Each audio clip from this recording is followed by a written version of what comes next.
All right, this is Dr. Burns. We are almost halfway through the year. So, how are you doing with your triggers? Whether it's anxiety or depression that gets triggered. How are you doing as far as your stress eating is concerned with your triggers? Some people are just like, that's it, I give up, almost halfway through the year. Can't do anymore. I'm just going to stay this way.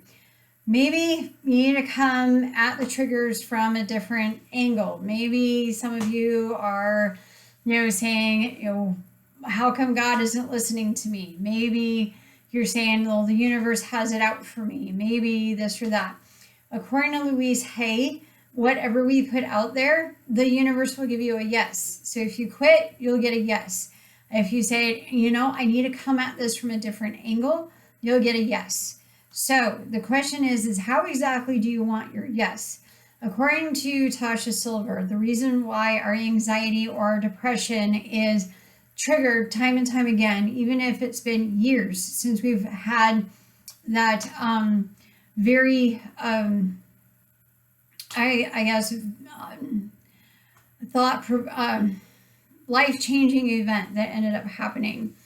It's, why am I keep going through the anxiety or the depression or the triggers over and over and over again? I've seen therapists, I've been on medications, I've done acupuncture, I've done journaling, I've done this or that.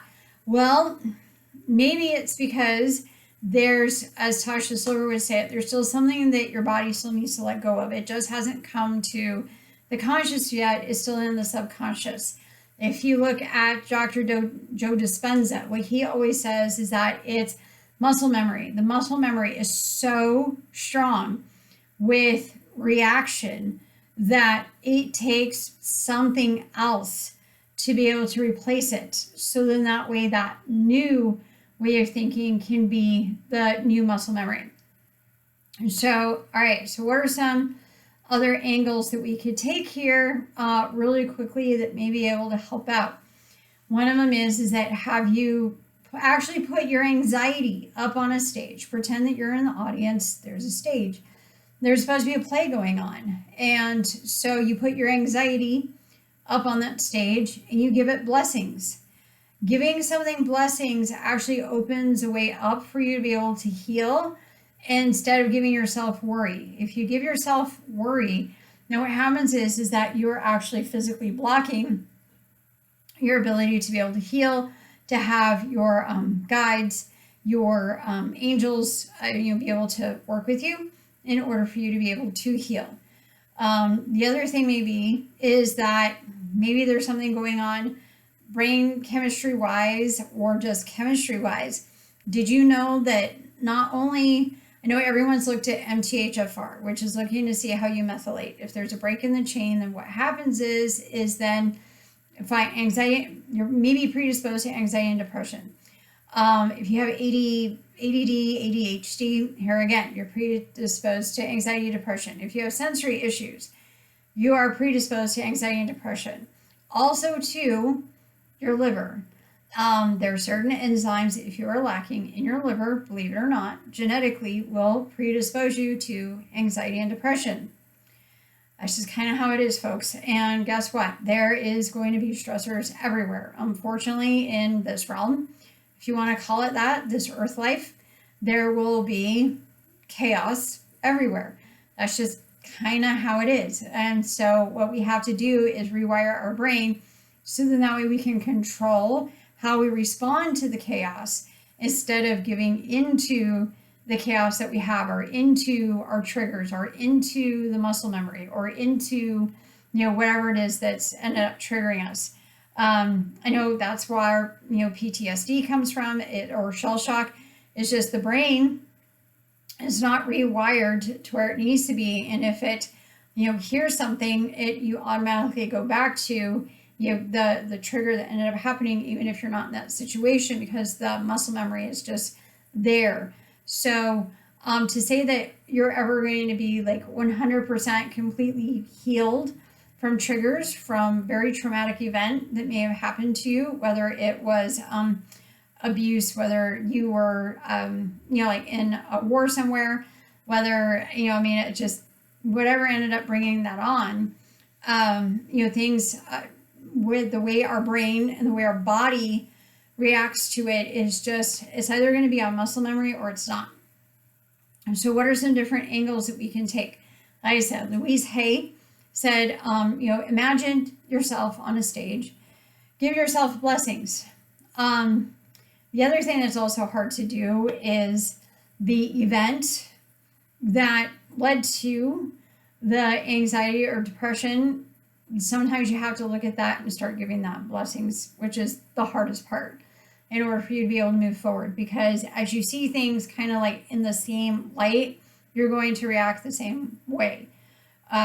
So that's one thing that you need to do is put yourself up on that stage, and you need to give yourself blessings. So instead of just the event or the anxiety or, the person who may have caused the traumatic event that you had, you have to give yourself blessings for you to be able to move forward in life. So that's one way that you can do things. Another thing is of course, there's Reiki, there's energy healing, there's chakra balancing, which we do here. I do Reiki here, chakra balancing, helping your aura out. So if you're feeling like you're getting sick all the time and that you're being triggered, it's because one of the muscle memory, two, your aura has shrunk down so much around you that, it's supposed to be out and it's supposed to fill up a room. So there's ways that we can help out with that from that aspect. There's brain scans that are out there, SPECT brain scans. I absolutely love these. This is a normal brain. This shows us what is going on as far as blood flow to the brain is concerned. Where is it overactive? Where is it underactive at? This can show us and let us know it's like as far as what's going on there and how we can basically target things better once we see what exactly is going on with the brain. So, and I find that very fascinating. So not only is it neurotransmitters, not only could it be gut, not only could it be adrenals, not only could it be hormone imbalance. Here again, genetic, hiccups in your liver and stuff like that could keep the cycle going. The other thing too is if you're just like, I'm just so done talking about my triggers and this or that and what happened to me, there is something called I think it's called like energy code, emotion code is called emotion code from Dr. Joe Dispenza. So there's a little chart that you can get on Google, and he does have a little video on, so you have 2 columns and then you've got like 7 rows. And what you do is if you're using kinesiology, you're using your body to kind of help bring stuff out that were in the subconscious, but you don't have to talk about it. There is a main energy channel called the dew, which goes from the front all the way to the back. And what you have to do is kind of sweep over that. So if you look up emotion code online, you'll see this little chart on there that will give 2 columns, and then you've got rows. So what you want to do is divide them up, and then you tell your body, okay, is it column A or column B? Whenever your body leans forward, that means it's that column. And then you go through, is it row 1, 3, or 5, or is it row 2, 4, 6? So, and then your body will move in, and then it's like, okay, well, if it's column A, is it row 1, 3, or 5? So let's say it's row 1.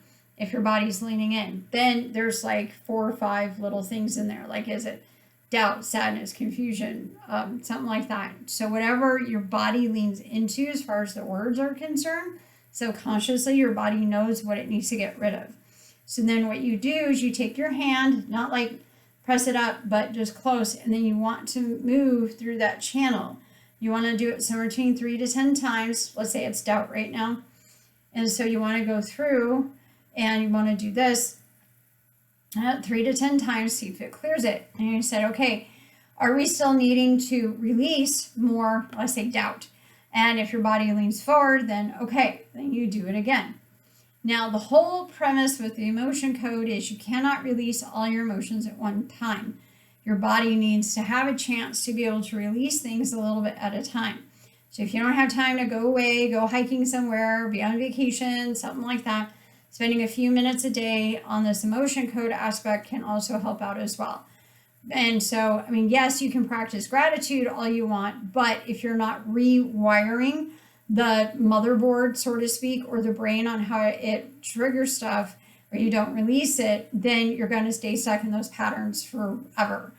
It's almost like being, have you ever seen someone who's been like OCD about like a certain color or socks or something like that, and you're just like, hey, move on. So if they're kind of stuck in that, that's kind of how we get, like when we get triggered, we kind of get stuck in a moment, even though we're not exactly in that moment, but our body relives it because it's been held in. So myofascial release sometimes can start releasing a lot of those emotions because our body does hold it. There is, besides journaling, like I said, the emotion code thing that you can do. Gratitude, we still need to practice. Even if you're having triggers, you still need to practice gratitude in there because that here again rewires the brain from that. And also remember too, God has not left you alone. The universe has not left you alone. Your guides and your angels have not left you alone. What they're trying to tell you is that, hey, you got some healthy stuff here, unhealthy stuff here that needs to be released still. So yes, things will come up as what Tony Robbins says, the universe will give you what you tolerate. So unfortunately, it's true. Some of us tolerate too much of our own triggers. And that may not be the popular thing to say, but it's true for, because I don't know of anyone who doesn't have any triggers anywhere. But yeah, so anyway, so remember, you can do the emotion code. You can Google it and put it down emotion code, look on images, and it'll pop up with a little motion code from Dr. Joe Dispenza. Put yourself up on a stage like Louise Hay says to do, and imagine blessings coming for you. So you can go for a walk, you can journal, you can, find ways here. Myofascial release can help. Reiki can help. I do a lot of chakra rebalancing that can also help too, in order for you to be able to release a lot of the stuff that's there without having to, I guess, relive or re-talk about it. So, or come up with a new experience for yourself. Come up with a new talent. Think of something new that to kind of replace the old energy with some new energy, good, positive energy. So, in doing something fulfilling for you. So, anyway, here we are, almost halfway through. Hopefully, these will be able to help you out. We are going to be having probably some more like live sessions in the office. So looking forward to doing that once a month with everyone, holding some mini classes on how to help you overcome your triggers. Bye.